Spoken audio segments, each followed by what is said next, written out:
அல்ஹம்துலில்லாஹி ரபில் ஆலமீன். அல்லாஹும்ம ஸல்லி அலா முஹம்மதின் வ ஆலி முஹம்மதின் வபாரிக் வசலிம் அலைஹி. அஸ்ஸலாமு அலைக்கும் வரஹ்மத்துல்லாஹி வபரகாத்துஹு. வெல்கம் டு வாய்ஸ் ஆஃப் ஈமான். எல்லாரும் எப்படி இருக்கீங்க? நல்லா இருக்கீங்களா? அல்ஹம்துலில்லாஹ். அல்லாஹ் சுப்ஹானஹு வ தஆலா உங்களுக்கு நீண்ட ஆயுளையும் ஆரோக்கியத்தையும் வழங்க வேண்டும் என்று துவா செஞ்சு ஆரம்பிக்கிறேன்.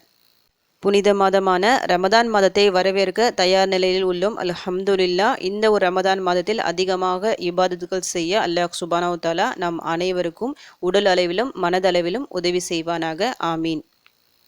ஷஅபான் மாதத்தின் கடைசி பகலில் இருக்கிறோம். கல்ஃப் கண்ட்ரிஸை பொறுத்த வரைக்கும் இனி மஹ்ரிப்பில் ரமதான் மாதத்தின் அந்த பிறை பிறந்துடும். இந்தியாவை பொறுத்த வரைக்கும் நாளைக்கு மஹ்ரிப்க்கு அப்புறம் பிறை பிறக்கிற மாதிரி இருக்கும். இந்த கடைசி ஒரு நாள் பாக்கி இருக்குது. இந்த கடைசி நாளில் நாம் செய்ய வேண்டிய முக்கிய ஒரு விஷயம் இருக்குது.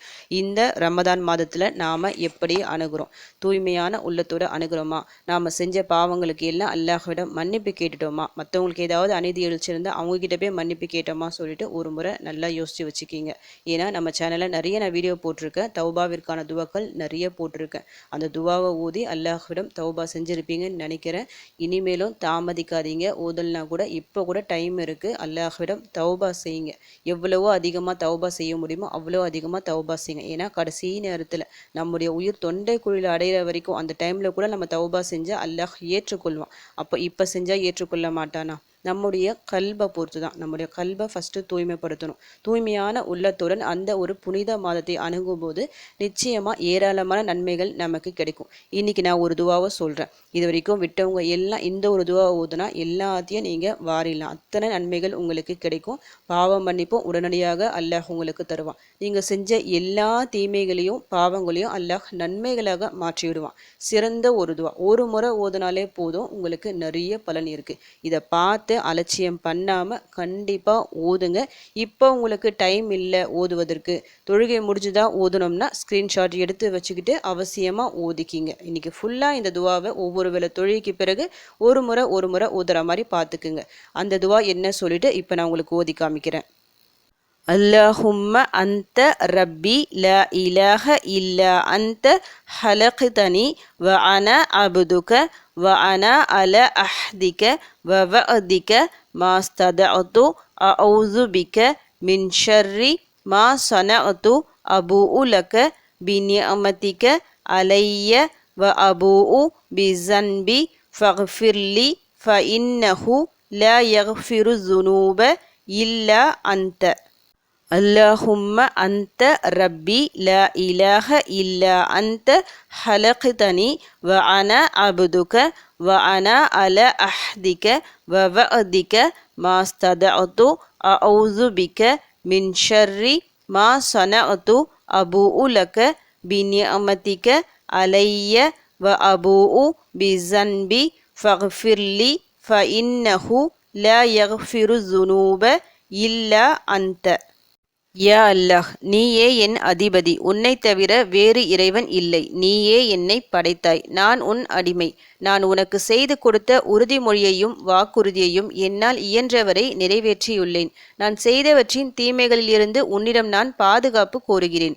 நீ எனக்கு அருட்கொடைகளை வழங்கியுள்ளாய் என்பதை நான் ஒப்புக்கொள்கிறேன். மேலும் நான் பாவங்கள் புரிந்துள்ளதையும் உன்னிடம் மறைக்காமல் ஒப்புக்கொள்கிறேன். ஆகவே என்னை மன்னிப்பாயாக. ஏனெனில் பாவத்தை மன்னிப்பவன் உன்னை தவிர வேறெவரும் இல்லை. இந்த துவாவை ஓதும் போது உங்களுக்கு தெரிஞ்சிருக்கும் இது எந்த துவா சொல்லிட்டு. சையதுல் இஸ்திக்ஃபார், அதாவது பாவ மன்னிப்பு துவாக்களிலேயே தலை சிறந்த துவா இது. எத்தனை பாவ மன்னிப்பு துவாக்கள் இருந்தாலும் ஃபர்ஸ்ட் நம்பர் 1 இடத்துல இந்த ஒரு துவா தான் இருக்குது. இப்போ இத்தனை நாள் நீங்கள் தௌபாவே செய்யலை அப்படின்னா இந்த ஒரு துவா ஓதிக்கிங்க. இந்த ஒரு துவாவை ஓதுனா எவ்வளவோ நன்மைனா, முழு நம்பிக்கையுடன் ஈமானுடன் காலையில் இந்த துவாவை ஓதுறாங்கன்னு நினச்சிக்கிங்க. அன்றைக்கி சாயங்காலத்துக்குள்ளே அவங்களுக்கு இயற்கையாக மரணம் வந்துச்சுன்னா அவங்க சொர்க்கவாசிகளில் ஒருவராக இருப்பாங்க. சொர்க்கம் அவங்களுக்கு உறுதி செய்து விட்டது. அதே போல் மாலை அப்படின்னா இரவு நேரத்தில் ஓதுறாங்க. அப்போ மறுநாள் காலைக்குள்ளே அவங்களுக்கு மரணம் வந்துச்சுன்னா அவங்களும் சொர்க்கவாசி. ஆனால் இந்த துவா ஓதும்போது என்ன முக்கியமான கண்டிஷன்னா, ஈமான் இருக்கணும், மனசில் முழுமையான நம்பிக்கை இருக்கணும். ஏன்னா நம்பிக்கை தான் முக்கியம். எந்த துவாவை நீங்கள் எடுத்தாலும் சரி, அல்லாஹ் என்னுடைய துவாவை கண்டிப்பாக ஏற்றுப்பான். நான் கேட்குற இந்த தேவையை நிறைவேற்றி தருவான். என்னுடைய இந்த தௌபாவை ஏற்றுக்கொள்வான்னு சொல்லிட்டு அந்த நம்பிக்கையுடன் நீங்கள் கேட்கணும். நம்பிக்கை இல்லாமல் நம்பாமல் கேட்டால் எல்லாமே வேஸ்ட்டு தான். இப்போ இந்த துவாவை நம்பிக்கையுடன் கேட்பதால் என்ன கிடைக்குது? ஸ்வர்க்கம் கிடைக்குது. ஸ்வர்க்கம் அவ்வளோ சீக்கிரம் கிடைக்கவே கிடைக்காது. இப்போ வேணால் நமக்கு சாதாரணமாக இருக்கும் ஸ்வர்க்கம் சொர்க்கம் சொல்லிட்டு, ஆனால் மறுமையில் தான் தெரியும் அதனுடைய அருமை என்ன சொல்லிட்டு. அப்படிப்பட்ட ஸ்வர்க்கம் இந்த ஒரு துவாவின் ஓதுவதன் மூலமாக அல்லாஹ் நமக்கு தருகின்றான். அதனால தான் சையதுல் இஸ்திக்ஃபார் அப்படின்னு இந்த துவாவை சொல்கிறோம். ரமதானுக்கு 1-2 நாட்கள் இருக்கும் நிலையில் இந்த ஒரு துவா நம்ம இப்போ ஓத ஆரம்பித்தா கூட போதும், அல்லாஹ் நம்முடைய பாவங்களை மன்னிப்பான். அல் கஃபார், அவன் கண்டிப்பாக நம்முடைய எல்லா பாவங்களையும் மன்னிச்சிடுவான், எல்லாத்தையும் நன்மைகளாக மாற்றிடுவான். இதன் மூலமாக என்ன நடக்கும்? நம்முடைய கல்பு சுத்தமாகும்.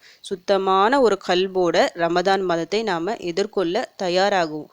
நம்பிக்கையுடன் நீங்கள் ஓதுங்க, கண்டிப்பாக உங்கள் நம்பிக்கை வீண் போகாது. நிறைய தப்பு செஞ்சுருக்கிறேன், இத்தனை நாள் நான் விட்டுட்டேனே, இந்த ஒரு துவா ஓதுனா அல்லாஹ் என்னுடைய பாவங்களை மன்னிப்பானா, என்னை ஏற்றுக்கொள்வானா அப்படின்னு நீங்கள் நினைக்கவே வேண்டாம். அல்லாஹ்வின் ரஹ்மத்தின் மீது ஒருபோதும் நம்பிக்கை இழக்க வேண்டாம்.